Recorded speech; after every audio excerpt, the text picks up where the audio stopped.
A lone vessel drifted through the shattered debris of a forgotten battle near the outer rim of the Andromeda Veil. Inside, Lila Voss stood motionless by the observation glass, her silver eyes reflecting distant starlight. Her long hair, the color of moonlit snow, fell over her shoulders in soft waves. She wore no armor, only a simple gray tunic stitched with faint glowing threads that pulsed like a slow heartbeat.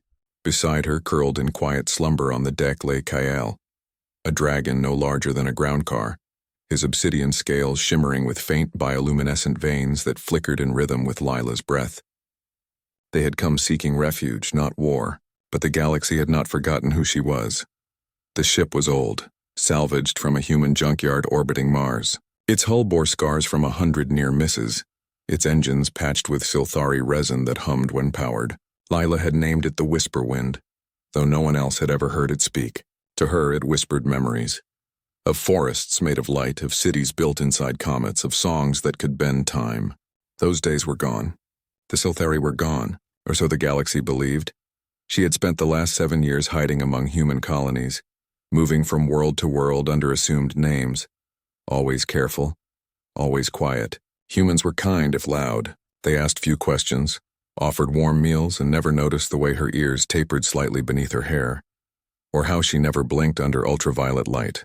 She worked as a translator, a mechanic, once even as a gardener on a floating hydroponic station. She liked the silence of plants. They did not demand stories. They only grew, but peace never lasted. 3 weeks ago, a distress signal had pierced the Whisper Wind's comms. A human freighter caught in Dominion patrol near the Veil. Lila had ignored it at first. Getting involved meant exposure, but then she heard the voice. It was a child, no older than 8, speaking in broken standard English, begging for help while Dominion warships circled like vultures. Something in that voice reminded her of her younger sister, lost during the purge, so she turned the ship. She arrived too late to save the freighter, but not too late to stop the Dominion from harvesting its crew. Kael had torn through their boarding pods like paper, his fire not of flame but of condensed void, cold, silent and absolute. The Dominion soldiers had screamed not from pain but from the sudden absence of sound, of light, of self. When it was over, Lila rescued the child and 3 others, dropping them off at a neutral station with new identities and enough credits to vanish. She asked for nothing in return, but the Dominion had seen her, and they remembered. Now, as the Whisper Wind coasted through the graveyard of dead warships, Lila felt the familiar weight of being watched. Sensors flickered. Passive scans pinged her hull. She did not react. She knew they would come. The Dominion always came for what it could not control. 2 hours later, 3 sleek Enforcer-class cutters detached from a hidden cruiser lurking behind a neutron star. They approached with deliberate slowness. Weapons powered down, comms open. A voice crackled over the channel, smooth, arrogant, dripping with false courtesy. Identify yourself and state your purpose in restricted Dominion space. Lila did not answer. She simply tapped a rune on the console. The Whisper Wind's outer plating shimmered and the comms went silent. The cutters hesitated. Then, against protocol, they launched boarding drones. Kael stirred. His eyes opened, twin pools of liquid amber that glowed brighter as the drones neared. Lila placed a hand on his snout. Wait, she whispered. They want to see. Let them see. The drones latched onto the hull. Magnetic clamps hissed. Airlocks cycled. Inside the ship, armored figures stepped through, pulse rifles raised, faceless helmets scanning the dim interior. There were 6 of them. Elite enforcers, modified with neural implants and reinforced bone lacing. They moved like machines. Until they saw her. Lila stood in the center of the bridge, arms at her sides, barefoot, calm. Kael lay coiled behind her, tail flicking lazily. The lead enforcer raised his rifle. You are in violation of Dominion sovereignty. Surrender your vessel and submit to processing. Lila said nothing. She only looked at them, her silver eyes unblinking. One enforcer shifted uncomfortably. Another checked his scanner. It read unknown biology. Energy signature off the scale. Weapon detected, classification mythical. He scoffed. Mythical. He motioned for his team to advance. As they stepped forward, their rifles began to smoke. Not from overheating, from unraveling. The metal twisted like wet paper, circuits dissolving into ash. The enforcers dropped their weapons with cries of confusion. Then their armor followed, joints locked, seals cracked, helmets fogged with frost despite the warm air. Panic set in. "What is this sorcery?" Lila finally spoke. Her voice was soft, melodic, yet it filled the room like thunder wrapped in silk. "You are not welcome here." Kale rose, not with a roar, but with a low hum that vibrated through the deck plates. The enforcers stumbled back. One tried to activate his emergency beacon. It sparked and died. Another reached for a sidearm. His hand passed through it as if it were mist. Then the lead enforcer sneered. He straightened his posture, forcing confidence into his stance. "You think your tricks frighten us, primitive fool? We have crushed empires older than your species. You are nothing." Lila looked at him and smiled. It was not a wide smile, not cruel, not mocking.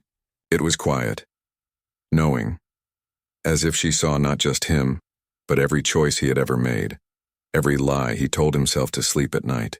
In that smile he saw his own insignificance. His certainty wavered. His breath hitched. His knees trembled.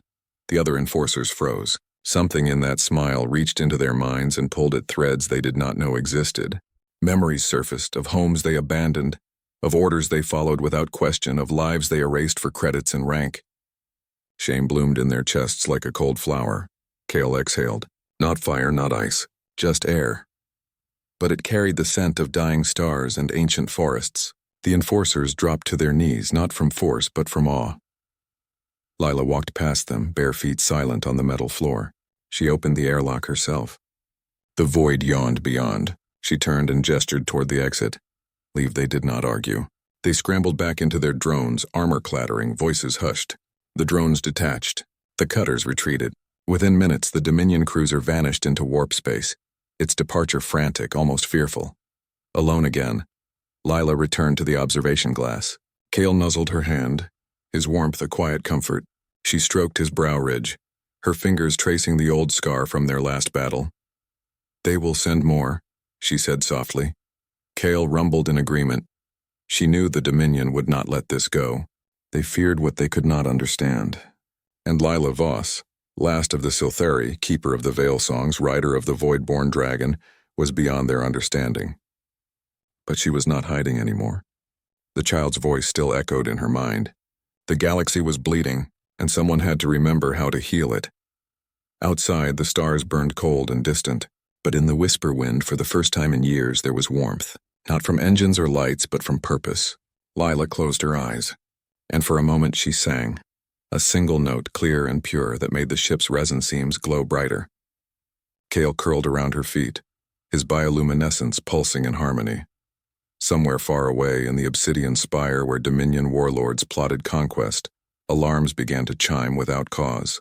Data streams corrupted, security feeds showed static where there should be order, and in the private chamber of the Supreme Commander, a mirror cracked down the middle, for no reason at all. The galaxy had forgotten the Silthari, but it would remember soon, because Lila Voss had stopped running, and when she smiled, empires trembled. Lila was no ordinary elf. She belonged to the Silthari, a near-mythical race thought extinct after the Great Purge centuries ago. The Silthari had once guarded the veil of creation, weaving stardust into shields and singing black holes to sleep. They did not build empires. They tended to the balance of the cosmos like gardeners tending to a vast, silent forest. Their cities floated between dimensions, hidden behind folds of light only they could see. Their children learned to read gravity waves before they could walk, and their warriors did not carry weapons. They carried silence, and it was more terrifying than any blade. But the Dominion, hungry for power, had declared the Silthari a threat. They claimed the Veil Songs disrupted their warp lanes. They said the Silthari hoarded cosmic energy that could fuel 1,000 fleets. None of it was true. The Dominion simply could not stand beings who refused to bow, so they came with fire and lies. They burned the Silthari sanctuaries. They shattered the Songstones. They hunted the survivors across 3 galaxies. Most were lost. Some vanished into myth. Lila survived by hiding among human colonies, blending in with her quiet grace and human name. She cut her hair short once, dyed it brown, wore thick gloves to hide the faint glow of her skin. She learned to speak with a human accent, to laugh at human jokes, to eat human food even when it tasted like dust. She did not want to be found. Not yet. Now with Kale at her side, last of the Void-born dragons, she had returned. Not for revenge, but because the Dominion had begun harvesting sentient stars, draining cosmic life for their war machines. It started quietly. Distant suns flickered and died too soon. Nebulae turned gray. Ancient stellar beings older than time sent out final cries that only Lila could hear. She ignored them at first. She told herself it was not her burden anymore. But then the dreams came. Night after night she saw stars screaming as Dominion drills pierced their cores, siphoning light, memory, and soul into cold metal tanks. The stars were not just burning gas, they were living minds, guardians of cosmic balance, and the Dominion was killing them like cattle. Kale sensed her unrest. He would nudge her awake when she cried out in sleep, his warm breath steadying her trembling hands. One morning, as they drifted near the ruins of a Scifi observatory, he lowered his head and touched his snout to her chest, right over her heart. She understood. It was time. They traveled to the edge of known space where human traders whispered of a new Dominion project, something called the Heart Forge. No one knew what it was. Only that entire star systems had gone dark after Dominion ships arrived. Lila used old Scifi pathways, roots folded into the fabric of space that no scanner could detect. Kale flew ahead, his body bending light around him like a living cloak. They passed through dead zones where even comms failed, where time itself seemed thin and frayed. On a frozen moon orbiting a dead pulsar, they found a survivor. Not Scifi, but a human scientist named Marin who had worked on a Dominion research outpost before fleeing. She was half-starved, her fingers frostbitten, but her eyes were sharp. She recognized Lila the moment she saw her, not by name but by the way the air around her hummed. "You are one of them," Marin whispered. The singer's Lila did not deny it. She offered food, warmth, silence. In return, Marin told her everything. The Heart Forge was real. It was not a weapon in the traditional sense. It was a machine designed to unmake the emotional resonance of entire civilizations. It fed on fear, on grief, on hope, converting those feelings into raw energy. The Dominion had tested it on a rebel colony. Within hours, the people forgot their names. Their children stopped crying. Their hearts beat slower and slower until they simply lay down and never woke up. The Dominion called it pacification. Marin called it soul theft. But worse, the Heart Forge needed a power source. And the Dominion had found one, the core of a sentient star known as Elira, the last of the Weavers. Elira had once helped the Scifi shape the first galaxies. Now she was chained in a cage of dark matter, her light being siphoned drop by drop. If the Dominion activated the Heart Forge at full capacity, it would not just drain Elira. It would unravel the emotional fabric of every living being within 100 light years. Earth would not burn with fire. It would burn with emptiness. Love would fade. Courage would vanish. People would forget why they fought, why they lived. Lila sat very still. Her hands rested on her knees, palms up, as if holding something invisible. Kyle coiled around her, his warmth a silent promise. Marin watched, afraid to speak. "Can you stop it?" she finally asked. Lila looked at her, not with anger, not with fear, but with sorrow so deep it seemed to pull at the stars themselves. "I am the last one who can that night." Lila stood alone on the moon's surface, gazing at the black sky. Kale hovered above, wings spread wide, catching the faint radiation from the dead pulsar. She closed her eyes and began to sing. It was not a loud song. It was barely a whisper, but it carried through the void, a thread of silver sound that reached farther than any signal. She sang to Elira. She sang of forests of light, of children dancing on comet tails, of promises kept in silence. She sang the old names, the true names, the ones that made reality tremble. Far away, deep inside the Dominion's central forge, something stirred. A single pulse of golden light flared within the dark cage. Elira heard her. Back on the moon, Lila opened her eyes. They glowed faintly, like twin moons in the dark. She turned to Kale. "We go to the Obsidian." Spire Kale bowed his head. He knew what it meant. The spire was the Dominion's fortress, a tower of black alloy orbiting a dying sun. It was guarded by legions, shielded by quantum barriers and watched by eyes that never blinked. No one had ever breached it and lived. But Lila was not just anyone, and Kyle was not just a dragon. They left Marin with supplies and coordinates to a safe human colony. Before she left, Marin touched Lila's arm. "What is your real name?" Lila smiled. Not the smile that broke confidence, but a gentle one. "It does not matter. But if you must call me something, call me Lila. It means night song in an old human tongue. It is close enough." They boarded the Whisper Wind. The ship hummed as if it too remembered its purpose. As they jumped to warp, Lila opened a hidden compartment beneath the floor. Inside lay a Sylthuri blade, not metal but solidified starlight shaped like a crescent moon. She had not touched it in decades. Now she wrapped her fingers around its hilt. It did not burn. It sang. Cale watched her, his amber eyes full of understanding. They both knew what came next. The Dominion would not expect mercy, and Lila would not give it, not this time. As the whisper wind tore through the folds of space, Lila sat in the cockpit, the blade across her lap, her eyes on the stars ahead. She thought of the child from the freighter. She thought of Alira, trapped and fading. She thought of the billions who did not know their souls were in danger. And she made a promise, not in words but in silence, she would not let the light go out. Not again. The Dominion summoned its elite warlords to the Obsidian Spire, a fortress orbiting a dying sun. The spire was not built. It was grown, forged from collapsed matter and bound by chains of artificial gravity. Its surface drank light, reflecting nothing, revealing nothing. Inside, time moved slower. Sound died before it could echo. Even thoughts felt heavy. It was the Dominion's crown, its heart, its weapon, and now it trembled.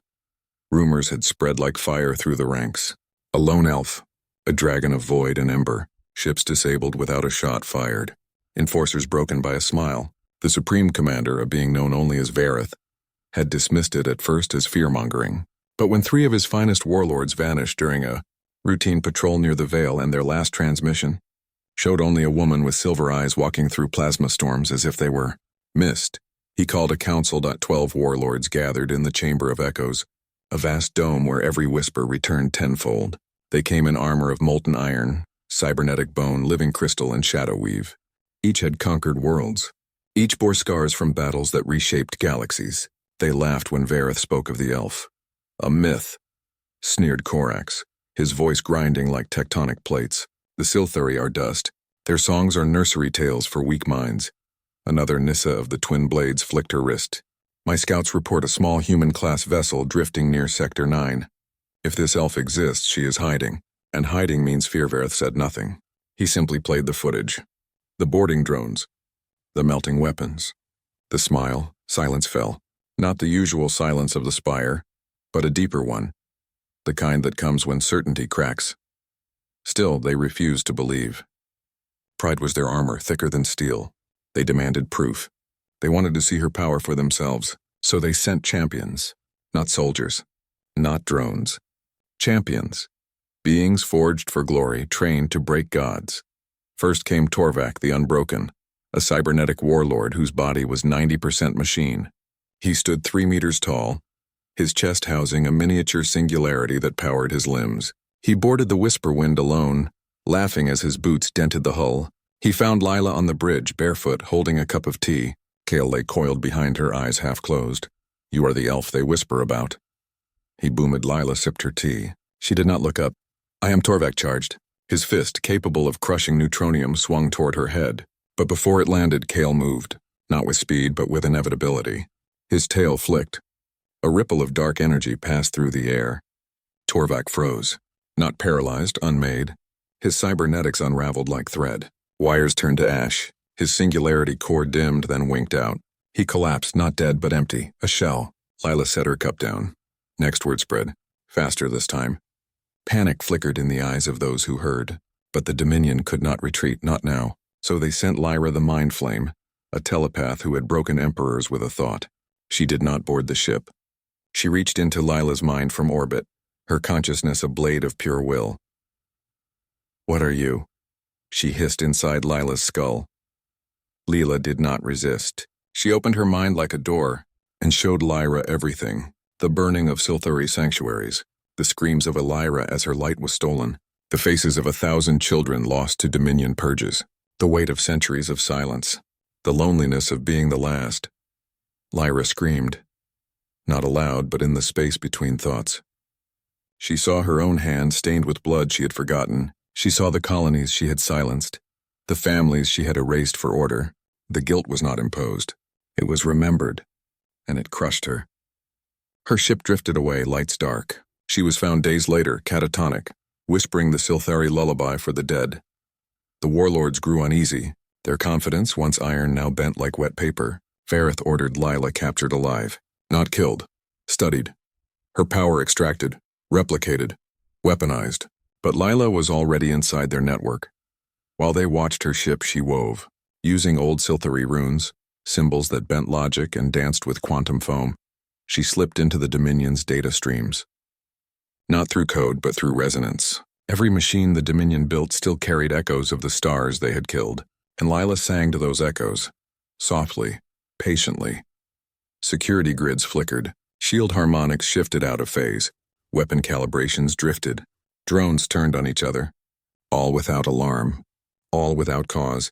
The Dominion engineers found no virus, no breach, only a quiet wrongness like a song played in the wrong key. Meanwhile, Lila prepared. She did not sleep. She meditated, her breath sinking with Kale's. She sharpened the starlight blade not with stone, but with memory. She traced the names of her fallen kin on the deck, and where her fingers passed, the metal bloomed with faint silver flowers that lasted only a moment before fading. Kyle grew restless. His bioluminescence pulsed faster, brighter. He knew the Heartforge's activation was near. The dying sun around which the spire orbited had begun to pulse in time with the machine's rhythm. Soon it would awaken, and when it did, it would feed on more than stars. It would feed on hope itself. On the day before the activation, Vareth made his final move.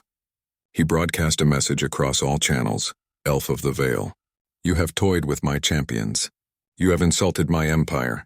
Come to the Obsidian Spire. Face me, or I will burn every human world until you show yourself. Lila listened. Then she smiled. Not the smile that broke knees. Not yet. This was quieter. Sadder. Because she knew he would do it, and she would not let him. She turned to Kale. It is time they left the whisper wind adrift. It would follow, guided by the old songs. Lila and Kale stepped into the void, not in suits but in silence. The vacuum did not touch them. The Scifi did not need air. They carried their own atmosphere in their breath, their blood, their bones. They flew toward the spire. Kale carried Lila on his back, wings beating not against air but against the fabric of space itself. Dominion sensors saw nothing. Scanners read empty space. Only the dying sun seemed to notice. It flared once, weakly, as if in warning. Inside the spire, Vareth waited in the central chamber, the heart of the Heartforge. The machine loomed behind him, a sphere of black alloy threaded with veins of stolen starlight. At its core, faint and fading, pulsed Elira's golden glow. Vareth wore armor forged from the husks of dead gods. His eyes glowed red with ambition. He expected a battle. He expected rage. What he did not expect was calm. Lila walked into the chamber as if she owned it. No explosion, no alarms. The doors simply opened for her as if remembering an old guest. Kale landed behind her, folding his wings like a priest closing a book. You are late, he said. I was never coming for you. Lila replied, I came for her. She pointed to the Heartforge. To Elira. Vareth laughed. You think you can free her with words and smiles. The Heartforge is beyond your kind. It is the future. Order without chaos. Peace without pain. Pain is what makes us real, Layla said softly. Without it, we are machines. Like you, his smile faded. He raised his hand. The chamber sealed. Gravity intensified. Walls sprouted energy cannons. But Lila did not move. She only looked at him, and smiled, not a cruel smile, not a mocking one. The smile of someone who remembered every name of every Scifi child lost to Dominion blades. In that moment, the cannons misfired. The gravity field collapsed. Vareth's armor cracked down the middle, and the Heartforge cracked too, not from force, not from fire, from shame. Because even machines remember what they were made from, and the Heartforge was built from stolen light, stolen love, stolen lives, and Lila had just reminded it of the truth. The Dominion's unity shattered like glass, and the real war had only just begun. On the day of the Heartforge's activation, Lila appeared in the central chamber unannounced. No alarms sounded. No guards moved. They were frozen, not by force but by awe. The Obsidian Spire, once a symbol of Dominion might, now felt hollow. Like a shell after the tide has pulled away, the air itself seemed to hold its breath. Even the dying sun outside dimmed as if bowing. Lila walked past rows of trembling elites, her bare feet silent on the metal floor. She wore no armor, only her simple gray tunic, its glowing threads now bright as starlight. Kyle hovered above, wings folded like a priest's robe, his bioluminescent veins pulsing in slow rhythm with the fading heartbeat of the Heartforge. The machine stood at the center of the chamber, a sphere of black alloy threaded with veins of stolen light. its core flickering with the last breath of Elira, the sentient star. The Supreme Commander Vareth stood before it, clad in molten armor reforged after their last encounter. His eyes burned with red fury, but his hands shook. He had ordered every weapon in the spire aimed at the chamber. He had activated failsafes, deadman switches, reality anchors. None of it mattered, because Lila was already inside the machine's mind. She had not broken in. She had been invited. The Heartforge was not just metal and circuits. It was built from pain, from stolen memories, from the silent screams of 1,000 worlds. And pain remembered her. The Silthari had once soothed such wounds. They had sung to broken stars and mended fractured souls. The Heartforge deep down was not a weapon. It was a wound. And wounds call for healers. Vareth roared for her execution. His voice cracked the glass panels along the walls. Elite enforcers raised their weapons, but their fingers would not pull the triggers. Something in Lila's presence made violence feel like sacrilege. "You think you can stop this," he bellowed. "The Heartforge is already awake. The final sequence has begun. In 1 hour, every mind within 100 light years will fall silent. No war, no rebellion, no chaos, only peace. Perfect peace. Peace without choice is not peace," Lila said. "It is sleep, and sleep without dreams is death." She stepped closer. The Heartforge groaned, its metal seams glowing red. Elira's light pulsed weakly like a fading heartbeat. Lila reached out, not with her hand but with her voice. She began to sing. It was not a loud song, not a battle cry. It was the lullaby the Silthari sang to newborn stars. Soft, ancient, full of sorrow and love. The chamber trembled. The elites dropped to their knees, not from fear but from memory. They saw their mothers' faces. They remembered laughter before war. They felt the weight of choices they had long buried. Vareth staggered back. His armor cracked again, deeper this time. He tried to speak, to command, to deny, but the song filled his skull, and in it, he heard the voice of his younger self, the one who had once wanted to build, not conquer. Kale landed beside Lila, lowering his head. She placed a hand on his snout, then turned to face Vareth one last time. "You do not have to do this," she said. "Let her go." Vareth's eyes flickered. For a moment the red faded. He looked at the Heartforge, truly looked, and saw not power but theft, not order but emptiness. His hand twitched toward the deactivation rune. Then pride surged back. He snarled, "No, I am the Dominion. I am order.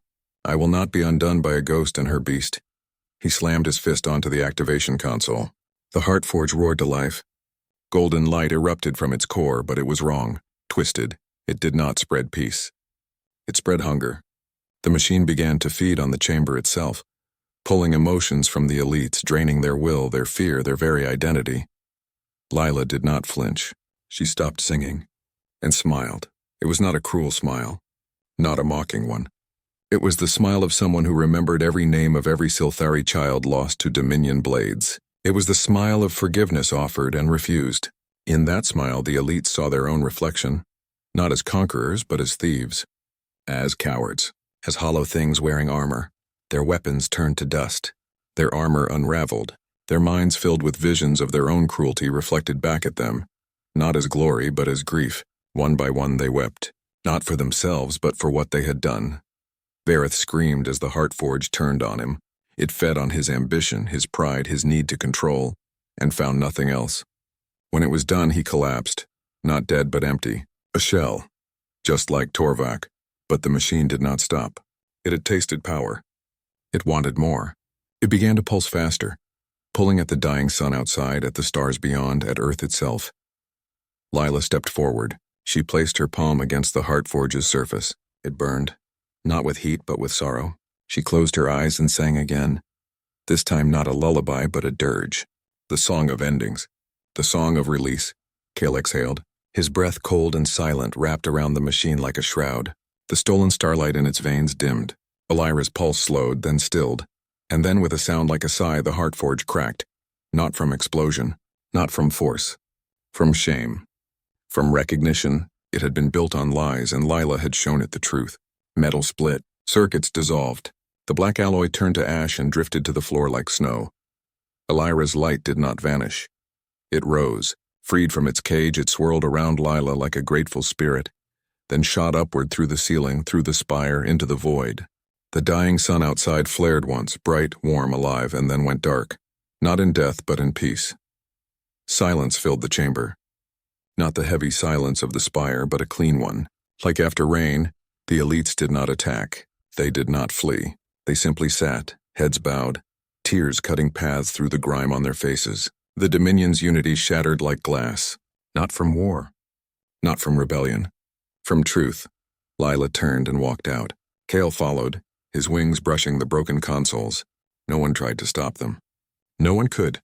The spire, once a fortress, now felt like a tomb, for an empire that had forgotten how to feel. Outside, the whisper wind waited, its hull glowing faintly with silthery resin. Lila boarded without a word. Kale coiled in the hold, his light dimming to a soft hum. She set a course away from the spire, away from Dominion space toward the outer veil. She did not look back. She did not need to. She could feel it, the shift in the stars, the sigh of relief from 1,000 worlds that would never know how close they came to losing their souls. Somewhere, a child on Earth laughed. Somewhere, a rebel poet wrote a new verse. Somewhere, a star was born and Lila smiled again. Not for them, but with them, because the universe remembered how to live, and that was enough. With the Dominion in chaos and its leaders broken by guilt or madness, peace returned to the outer systems. The Heartforge was gone. The obsidian spire stood dark, its halls empty, its machines silent. Warlords who once commanded fleets now wandered its corridors like ghosts, whispering apologies to walls that no longer answered. The Dominion did not fall with fire or invasion. It unraveled from within, thread by thread, until there was nothing left to hold it together. And Lila Voss did not claim victory. She did not seek rule. She simply left, Kale gliding beside her ship as it vanished into the nebula winds. On Earth, children told stories of the silver-eyed woman who tamed dragons and made warlords weep with a glance. They called her the Night Singer, the Star Elf, the one who smiled and broke empires. Historians debated whether she was real or myth. Some said she was a human rebel with advanced tech. Others claimed she was an alien ghost. Only a few, old sages, dreamers, poets, knew the truth. And they kept it quiet, like a secret too precious to share. Lila did not care what they called her. She drifted through the quiet corners of space, far from war, far from fame. The whisper wind carried her to places forgotten by maps, crystal moons that hummed at dawn, asteroid gardens where flowers bloomed in zero gravity, derelict stations where time had slowed to a crawl. She walked among them barefoot as always, her gray tunic patched but clean, her silver eyes calm. Kale stayed close, sometimes flying ahead to scout, sometimes curling around her like a living cloak when the nights grew cold. She visited Marin once, the human scientist she had saved near the dead pulsar. Marin now lived on a green world near the Orion Rim, teaching children about stars, not as fuel but as friends. When she saw Lila, she did not ask questions. She simply poured tea and sat beside her on the porch, watching the twin suns set. They spoke little. They did not need to. The silence between them was full. Lila stayed for 3 days. On the 4th morning, she was gone. Only a single silver flower, blooming on the windowsill, marked her visit. It lasted 1 hour before fading into light. Back aboard the Whisper Wind, she opened a small chest hidden beneath the pilot's seat. Inside lay relics of her past, a Silthari songstone cracked but still warm, a child's bracelet woven from comet dust, a lock of hair tied with starlight thread. She touched each one, not with sorrow, but with gratitude. They were not burdens. They were roots, and roots do not chain you. They remind you where you come from so you know where to grow. Kale watched her from the doorway, his amber eyes soft. He knew she was healing. Not all wounds bleed. Some are quiet. Some live in the space between breaths. And Lila had carried hers for centuries. One evening, as they drifted near the edge of the veil, she heard it again. The song. Not from a dying star this time, but from a new one. Faint, bright, full of questions. It was learning to shine. Lila smiled. She opened the ship's comms not to speak, but to sing. Just one note. Clear. Pure. Enough to say you are not alone. The new star pulsed in reply. In the months that followed, whispers returned to the outer systems, not of war but of wonder. Ships reported strange lights dancing in dead zones. Comms picked up melodies with no source. Farmers on frontier worlds claimed their crops grew faster under certain stars. No one connected it to Lila. But she knew. The Silthari songs had begun again, soft, ancient, and full of hope. She did not rebuild her people. She did not gather followers. The Silthari were not meant to rule. They were meant to listen. And so she listened, to stars, to silence, to the quiet courage of ordinary beings who kept living even when the galaxy tried to break them. Once a young human pilot hailed her ship, lost and low on fuel. Lila guided her to safety, repaired her engine with Silthari resin, and sent her on her way with a cup of warm broth and no name. The pilot asked who she was. Lila only said someone who remembers. Years later, that pilot would become a captain, then a teacher, then a legend who told her students always be kind.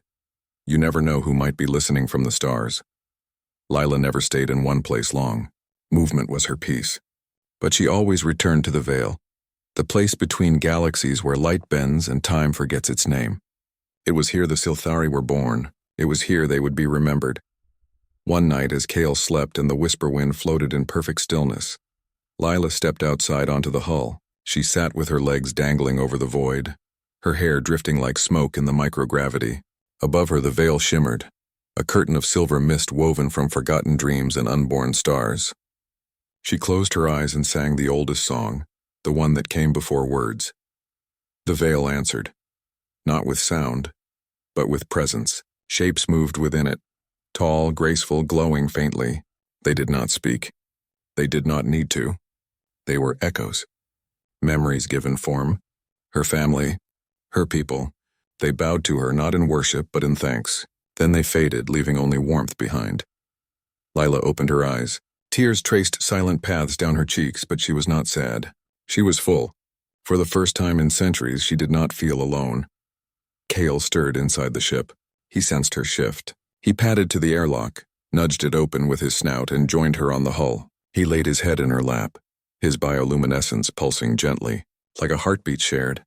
They stayed like that until the stars shifted and a new dawn painted the Veil in colors no human eye could name. Somewhere beyond the Veil, Lila smiled once more, knowing the universe remembered her kind. And somewhere in 1,000 quiet places life went on. Loving, fighting, dreaming, healing. Not because of empires, not because of weapons, but because someone had smiled when the world expected fear. And that was enough.